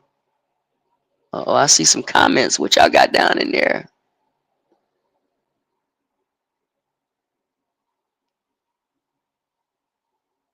Okay. Excuse me, you guys. Let me continue. Furthermore, you may have already thought to ask, what about the M and T pronominal pattern that connects Indo-European with several other families? Is this not by itself evidence that Indo-European is related to these other families? The thought certainly occurred to Trombetti early in his century, for he wrote in 1905, quote, "It is clear that in and of itself the comparison of Ugric or Uralic, me, I, te, you, te being the Japanese form, I believe, with Indo-European me and te, me and te, with the same meaning is worth just as much as any comparison one might make between the corresponding pronominal forms in the Indo-European languages. The only difference is that the common origin of the Indo-European languages is accepted, while the connection between the Indo-European and the Finno-Ugric is denied. In other words, and end quote, in other words, what the experts know is what they have been taught in school. So what did the Indo-Europeanists make of the embarrassment? So what did the Indo-Europeanists make of the embarrassingly wide distribution of the Indo-European pronominal pattern? There were a number of explanations. One was that these pronouns have or had simply been borrowed from one family to another, since the first and second person pronouns were very rarely borrowed, and in any of the world's languages, such as an explanation seems most. Sorry, I ran over all of that shit. Let me do that again. One was these pronouns had simply been borrowed from one family to another. Since the first and second person pronouns are very rarely borrowed, In any of the world's languages, such an explanation seems most improbable. Another explanation was that these were simply accidental similarities. If, however, the probability of two families having the same first and second person pronouns is, say, 1 in 20, then the probability that three families would accidentally resemble each other is 1/20th, 1/20th, or 1/400th. Okay? The probability that four families would accidentally resemble each other in their pronouns would be 1/400th, 1/20th, or 1 in 8,000. Okay? I guess he's using ratio, not fractions. Okay. And the probability of five families showing such an accidental resemblance would be 1 to 8,000, 1 to 20, or 1 to 160,000. Since we have estimated that there are only about 400 families in the world, our chances of finding an accidental five-way resemblance among the pronouns would be small indeed. And what about the other evidence we saw in chapter 8 connecting the Indo-European with the other branches of Eurasian or Euroasiatic? Euroasiatic. Why do all of these accidental resemblances fall over and over within the larger Euroasiatic family?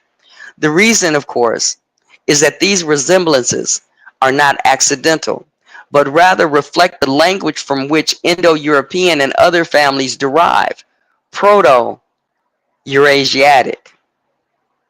The third explanation for the MT pronominal pattern was offered by Mellett, who argued that pronouns look alike more or less everywhere.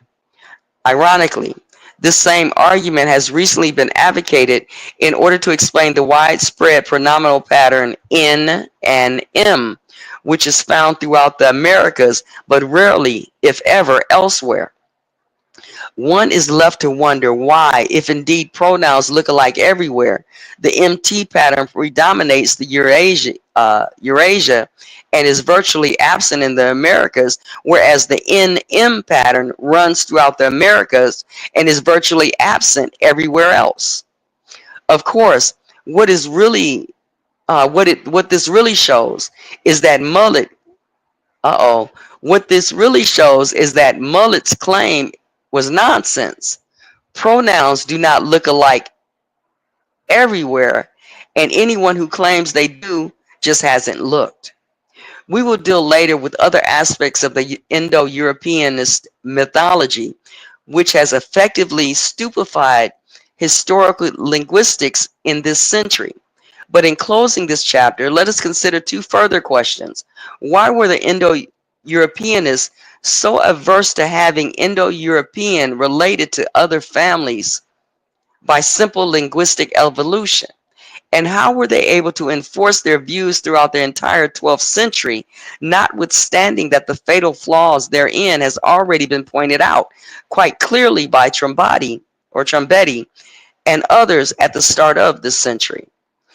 As regards to the first question, the extreme aversion to the simple evolutionary explanation, I can give no definitive answer.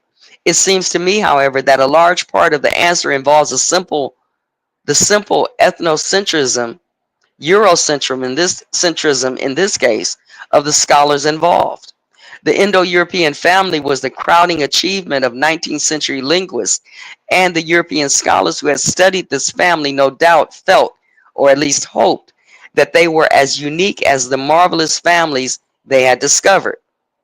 A consequence for their ethnocentric penchant was that when the Indo-Europeanists did dare to seek relatives of their august family, they immediately considered the Semitic family of the Middle East, which included such prestigious languages as Arabic, Hebrew, and Aramaic.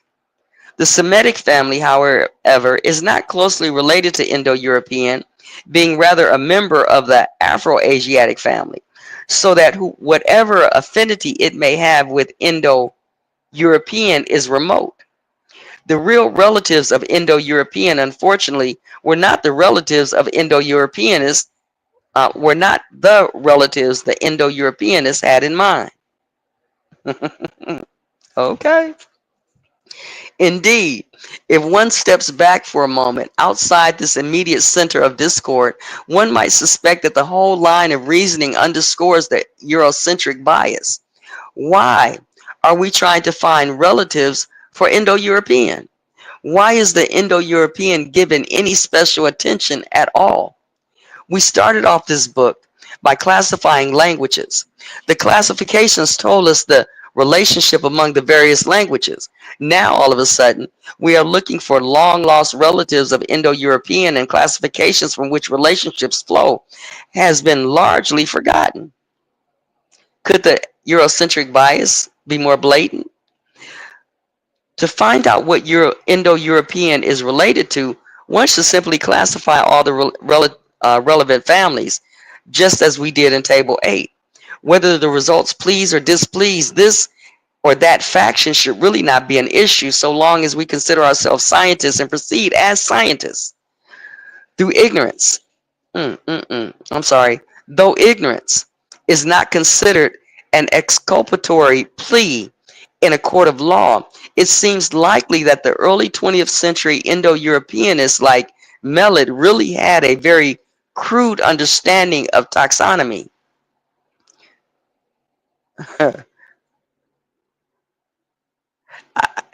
Never mind.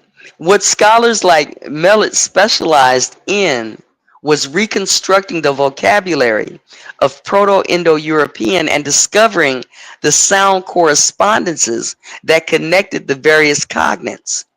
We will discuss both of these topics in the epilogue, and we will discuss both of these topics in the epilogue, but they are properly addressed only after one has reached a classification of a set of languages. For the moment, we must note that Mellet, for all his acknowledged accomplishments in the field of Indo-European studies, never classified a language in his life. He never discovered a single new relationship, and he really had no idea how one would go about doing such a thing. The blame for Millet's ignorance ironically lies at the doorstep of Sir William Jones, for Jones had described the Indo-European family as a group of 5 branches from the start. Thus, the Indo-Europeanists never had to find a family. It was given to them on a silver platter. And certainly, none of the 19th century Indo-Europeanists ever imagined for a minute that their reconstructions or sound correspondences had anything to do with proving Indo-European. These quaint ideas, which will be discussed again later, are strictly the baggage of 20th century Indo-Europeanists. But how were the Indo-Europeanists able to perpetuate this mythology throughout the 20th century? Here, I believe they benefited from a shift of focus in this century, from historical explanation to structural explanation, a sea change that is essentially bequeathed historical linguists to the Indo-Europeanists and let them do with it as they wished. The focus of theoretical linguistics thus shifted to historical explanations, and historical linguistics became equated with Indo-European linguistics. Virtually every introductory textbook deals almost exclusively with Indo-European, devoting perhaps a few pages at the end to other language families. And none of these textbooks say a word about how one finds language families. Classification, the foundation of historical linguists, is simply not discussed. In 1901, the English Phoenician or phonetician Henry Sweet identified many of these prejudices when he wrote, quote, "In philology, as in all branches of knowledge, it is the specialist who most strenuously opposes any attempt to widen the field of his methods. Hence, The advocate of affinity between the Aryan, Indo-European, and the Finnish, Finno-Ugric languages need not be alarmed when he hears that the majority of Aryan philologists reject the hypothesis. In many cases, this rejection merely means that our specialist has his hands full already and shrinks from learning a new set of languages. I'm sorry, I'm stumbling with this because I'm really trying to hear what he's saying here. Even when this passive agnostic attitude develops into aggressive, um, oh shit, damn, and I got it. My bad. I don't know why that word looked funny to me. Okay. Even when this passively agnostic attitude develops into aggressive antagonism, it is generally little more than expression of mere prejudice against dethroning Aryan from its proud isolation and affiliating it to the languages of yellow races, or want of imagination and power of realizing an early morphology. Damn it. Okay. Whew, y'all gonna make me struggle with this one. Okay, let's do that again. Even when this passively agnostic attitude develops into aggressive antagonism, it is generally little more than the expression of mere prejudice against dethroning Aryan from his proud isolation, and affiliating it to the languages of yellow races, or want of imagination and power of realizing an earlier morphological stage of Aryan, or lasting that conservatism and cost, or lastly that conservatism and caution, which would rather miss a brilliant discovery than run the risk of having mistakes exposed.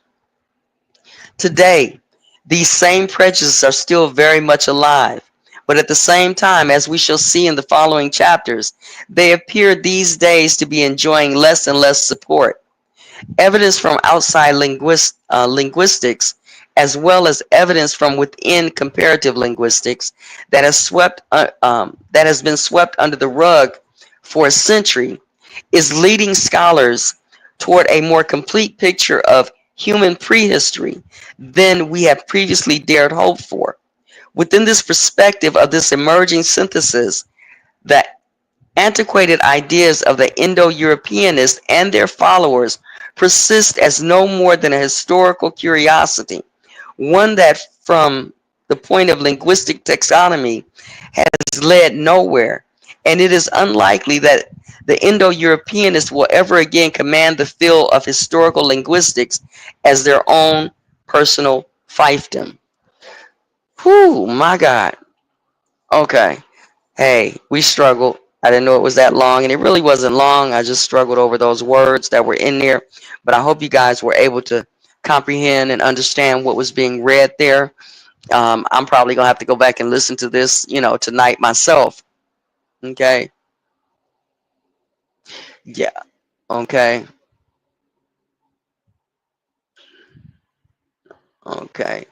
Y'all having some communication in there. Cool. So this was chapter number 3 from the Origin of Language by Marriott Ruhlen, Ruhlen.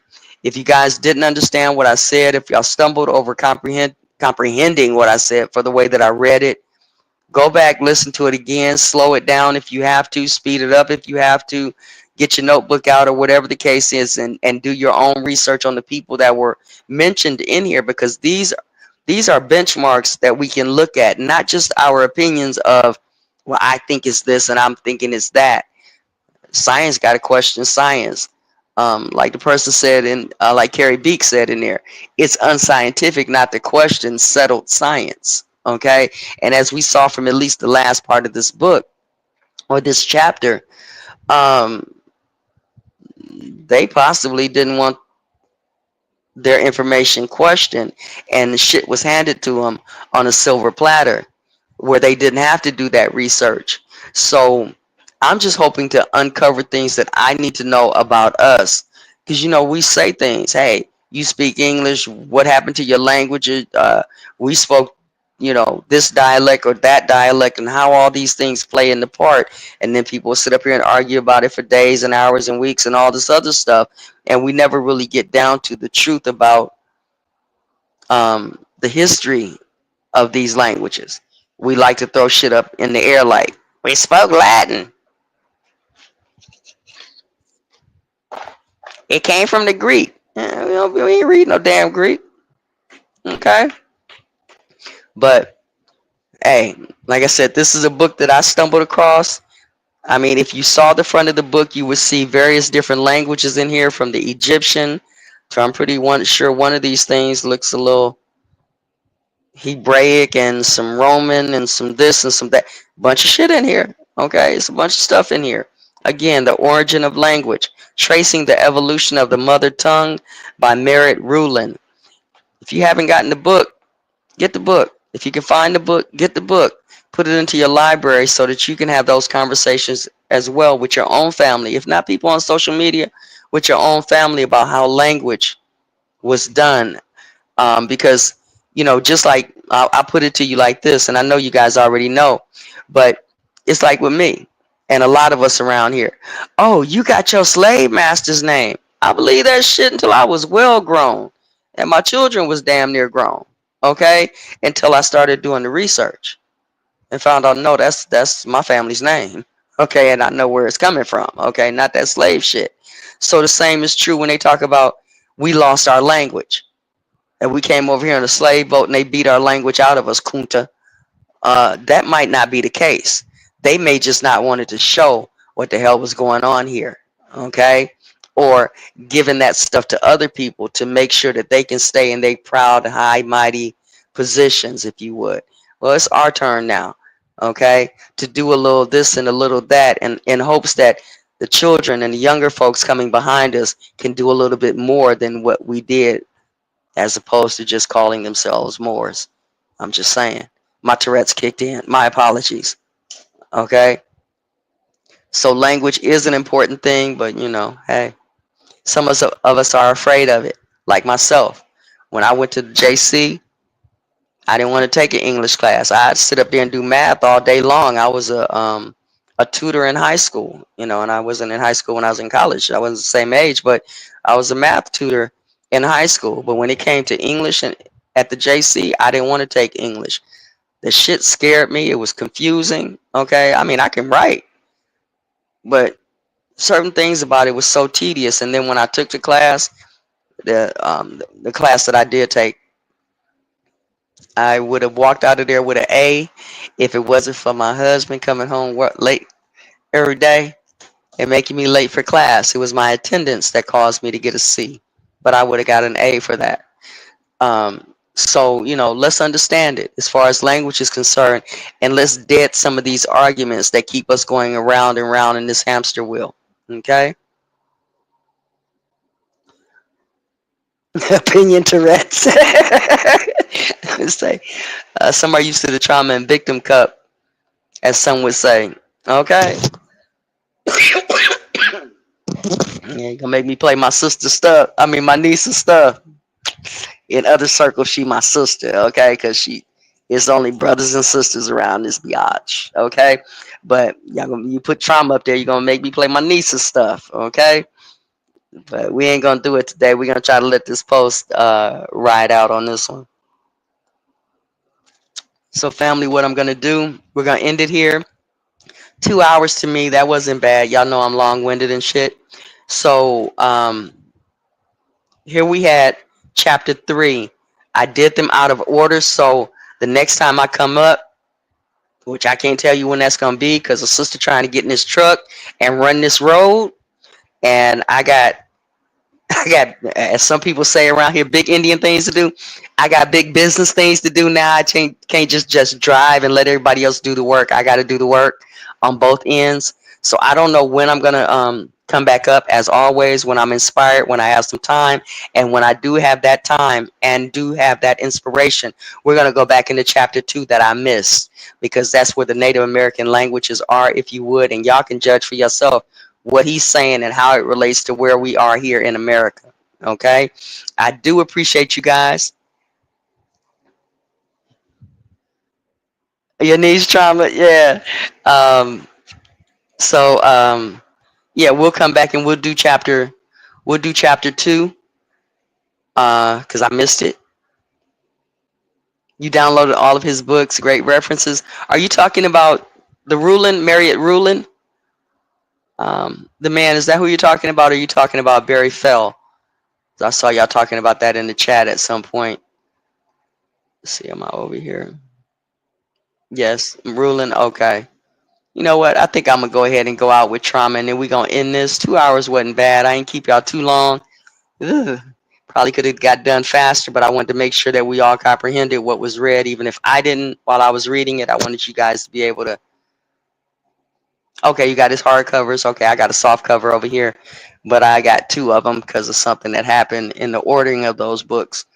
Let me see if we can find Sister Girl. We'll go ahead and go out with Nisi. Let's see if we can get over here. Let's see if we can find my niece. Lady Lions, we'll go out. We'll keep promoting her. She got something else out there too. Okay, she got something else out there. My favorite song is Gone. Southern Nigga, I can't find it. Can't find it anywhere. Okay, but what is it? Trauma by Lady Lions. Let's go ahead and go out with that. I think I'll do it anyway. I was being lazy.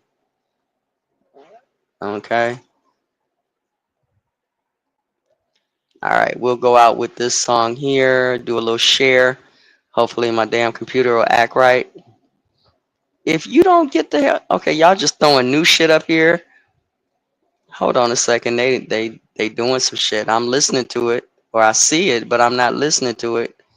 Hold on a second. StreamYard got some bullshit going on. All right, let's go out with her song, cause we got to consider our traumas. Okay, and let me go find her. I am, so I try to get it. I told you 1,000 times, chill. Start that back over. Lady Lions Trauma just airing out here on social media. Trauma, a deeply distressing or disturbing experience.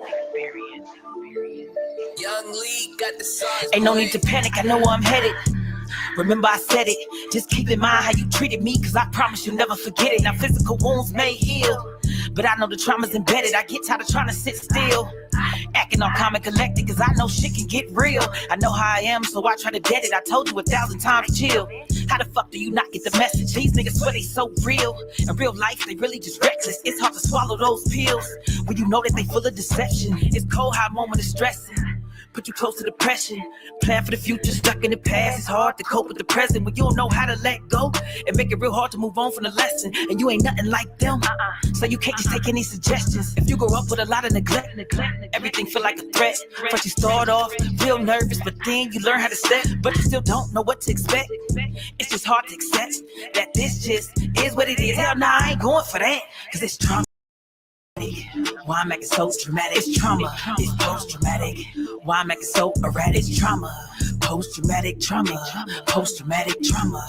Post-traumatic. I've been going through trauma since birth. That's part of the curse. Mama don't want me, daddy don't want me. Damn, is that what I'm worth? Life just had to throw me a curve. These grandma snatched me and had me in church. And I really feel bad for my other sisters, cause honestly, they had it worse. This life's not real, they got it rehearsed. It's not skill, they copying words. In the way some of y'all be treating y'all kids, that shit really got me concerned. Never had nothing real, that's not what I learned. At least not till I got me a turn. But to this day in my relationships, I still feel like I'm not being heard. See, it's hard to outrun a memory. That shit could get menacing, going in and out and back and forth inside your head like a tennis ring. Now it's me against the world, and I feel like I don't need anything. I start getting into things, getting out, getting things, which only made me want bigger things. Now I'm walking around like I'm fixing things, till God threw me in the thick of things. Like stop, it's not how I intended things, and it's not a little thing. Cause for you, L, I got bigger things. Now I know what that really means. I gotta get through this by any means, cause it's trauma. Post-traumatic. Why I'm acting so dramatic? It's trauma. It's post-traumatic. Why I'm acting so erratic? It's trauma. Post-traumatic trauma. Post-traumatic trauma. Post-traumatic. It's trauma. Post-traumatic. Why I'm acting so dramatic? It's trauma. It's post-traumatic. Why I'm acting so erratic? It's trauma. Post-traumatic trauma, post-traumatic trauma, post-traumatic trauma. Hello? Man, I just got out the line for crazy. Man, what's the hell?